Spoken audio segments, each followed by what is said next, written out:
নমস্কার বন্ধুরা, কেসি কিচেনে সবাইকে স্বাগত। আজ আমি নিয়ে এসেছি বেগুন দিয়ে একটা লাল শাকের রেসিপি।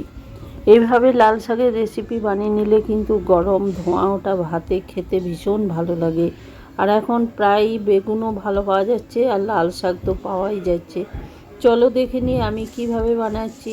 দেখো, আমি কিছুটা নিয়েছি লাল শাক, তার সাথে একটা বেগুন নিয়েছি। সেগুলোকে খুব ভালো করে ধুয়ে এইভাবে ছোট ছোট করে কেটে নিয়েছি, আর বেগুনটাও এইভাবে ছোট করে কেটে নিয়েছি। কেটে নেওয়ার পরে দেখো, একটা মশলা আমি বানিয়ে নিচ্ছি। তার মধ্যে 1 চামচ সর্ষে, 1 চামচ জিরে, এটাকে আমি শুকনো কড়াইয়ের মধ্যে দিয়ে দিলাম। শুকনো কড়াইয়ের মধ্যে দিয়ে দেওয়ার পরে খুব ভালো করে রোস্ট করে নেবো এটাকে। একদম ভালো করে যখন সর্ষেটা ফুটে উঠবে তখনই জানবে যে এটা ভাজা হয়ে গেছে। সমানে কিন্তু এটাকে আমি চালিয়ে যাব। তোমরা তো লাল শাক নানা রকমভাবে বানাও বা খাও, একদিন এইভাবে আমার মতো ভাজা মশলা দিয়ে বানিয়ে দেখো, খেতে অসম্ভব ভালো লাগে। তারপরে দেখো, ওইটাকে আমি উঠিয়ে ঠান্ডা করতে দিয়ে দিলাম। তারপরে কিছুটা বড়ি নিয়ে কড়াইয়ের মধ্যে তেল দিয়ে বড়িগুলোকে খুব ভালো করে লাল লাল করে ভেজে নিতে হবে। তোমরা যে কোনো বড়ি দিতে পারো, মটর ডালের বড়ি বা কলাইয়ের ডালের বড়ি, যে কোনো বড়িই কিন্তু লাল শাকের সঙ্গে খেতে ভীষণ ভালো লাগে। দেখো, বড়িগুলো আমার ভাজা হয়ে গেছে লাল লাল করে। আমি একটা উঠিয়ে একটা বাটির মধ্যে রেখে দিলাম। এর মধ্যে এই তেলেই কিন্তু 5 ফোড়ন আমি 1 চামচের মতো দিয়ে দিলাম। আর আমি এটার মধ্যে তেল দেবো না, ওই তেলেই রান্নাটা আমি করে নেব। তারপরে দেখো, 5 ফোড়ন দিয়ে দেওয়ার পরে বেগুনগুলো আমি দিয়ে দিলাম। বেগুনগুলো দিয়ে দেওয়ার পরে বেশ খানিকক্ষণ সময় নিয়ে এটাকে বেগুনটাকেও ভেজে নিতে হবে।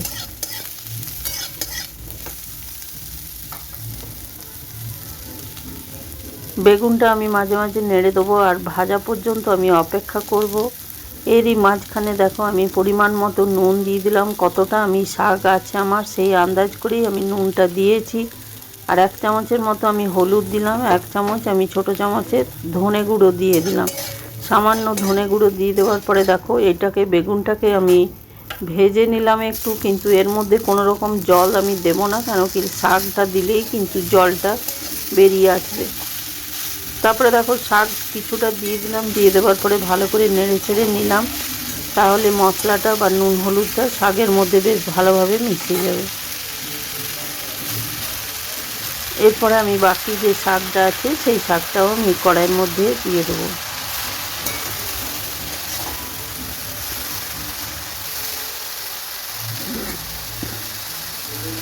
সমস্ত শাকটা আমি দিয়ে দিলাম। দিয়ে দেওয়ার পরে দেখো, ঢাকা দিয়ে আমি লো ফ্লেম করে রেখে দিলাম। তারপরে এই দিকে দেখো, যে মশলাটা আমি ভেজে রেখেছি বা রোস্ট করে রেখেছি, সেই মশলাটা আমি একটা হামালদিস্তার মধ্যে ভালো করে আমি গুঁড়ো করে নেব। এটা কিন্তু মিক্সিতে কোনো রকম পেস্ট করা চলবে না, একদম মিহিন গুঁড়ো হয়ে যাবে। একটু বেশ দরদরা মতো থাকবে, তাহলেই কিন্তু শাকের তরকারিটা খেতে ভীষণ ভালো লাগে। তোমরা যদি চাও তো শিলেও বেটে নিতে পারো, শুকনো শিলের মধ্যে একটুখানি গুঁড়ো করে নিতে পারো। তারপর দেখো, একটুখানি আমি ঘুরিয়ে দিলাম। ঘুরিয়ে দেওয়ার পরে দেখো, এটা কেমন গুঁড়োটা হয়েছে। একটুখানি গোটা গোটা হালকা হালকা থাকবে, আর বাকিটা গুঁড়ো হয়ে যাবে। দেখো, দেখাচ্ছি আমি। এইভাবে গুঁড়ো করে আমি একটা পাত্রের মধ্যে উঠিয়ে নিলাম। তারপরে দেখো, এইদিকে ফিরে এসে দেখাচ্ছি, শাকটা একদম সম্পূর্ণ কমে গেছে, আর শাকের থেকে জলও কিছুটা বেরিয়ে গেছে।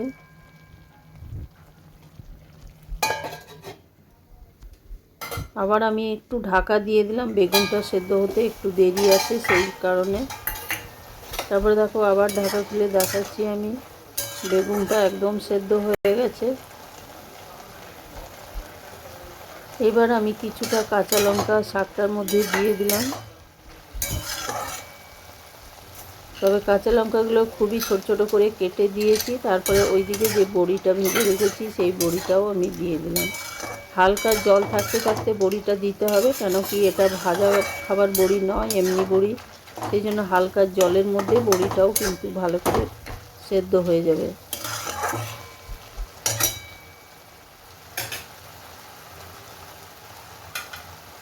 আমার রেসিপি যদি তোমাদের ভালো লেগে থাকে তো লাইক, শেয়ার ও কমেন্ট অতি অবশ্যই করে দিও।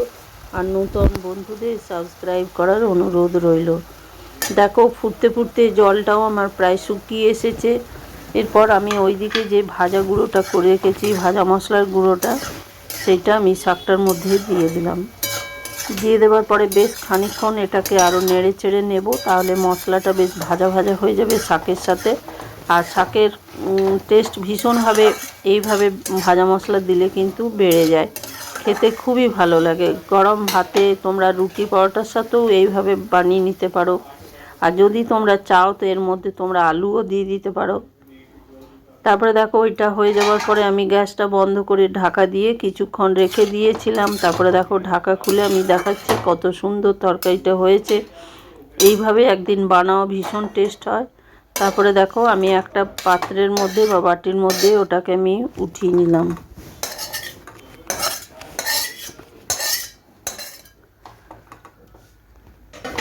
আর আমরা লাল শাক সকলেই পছন্দ করি।